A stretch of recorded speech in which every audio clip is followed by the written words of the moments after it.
এগুলা ভূতের গল্প সে বিশ্বাস করে না, তাই সে উড়িয়ে দিল হেসে।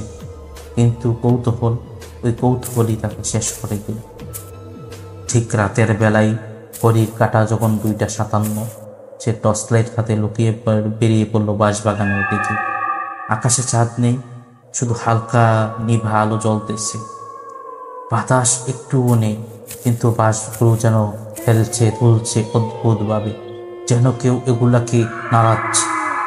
বাঁশপাতা মচমচ শব্দ করছে। সে এগিয়ে যাচ্ছে ধীরে গতিতে। হঠাৎ পেছন থেকে একটা নিঃশ্বাস ফেলার শব্দ তার কানে আসলো। তন্ময়! সে পিছনে তাকালো, কেউ নেই। কিন্তু সেই মুহূর্তে তার পায়ের নিচের মাটি যেন কেঁপে উঠল। নিচে তাকিয়ে দেখে মাটির মধ্যে হাতের ছাপ, কিন্তু মানুষের মতো সেই হাতগুলো নয়। সেই হাতের মনে হচ্ছিল যেন চামড়া নেই, আঙ্গুলগুলো যেন একদম চিকন, আর নখগুলো যেন অনেক বড় বড় ছিল। ঠিক তখনই সে ভালোভাবে পর্যবেক্ষণ করে দেখল, মনে হচ্ছে যেন হাতের ছাপগুলোর মধ্যে রক্ত লেগে আছে। সে এটা দেখে ভয়ে পালাতে শুরু করলো। সে দৌড়াতে শুরু করলো।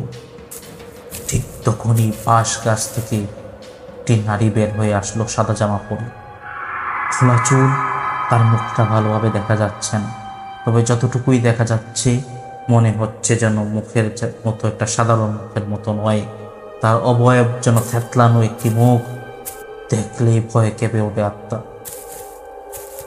সেই তন্ময়ের কাছে ধীরে ধীরে আসতে লাগলো। এটা থেকে তন্ময় দৌড়াতে শুরু করলো।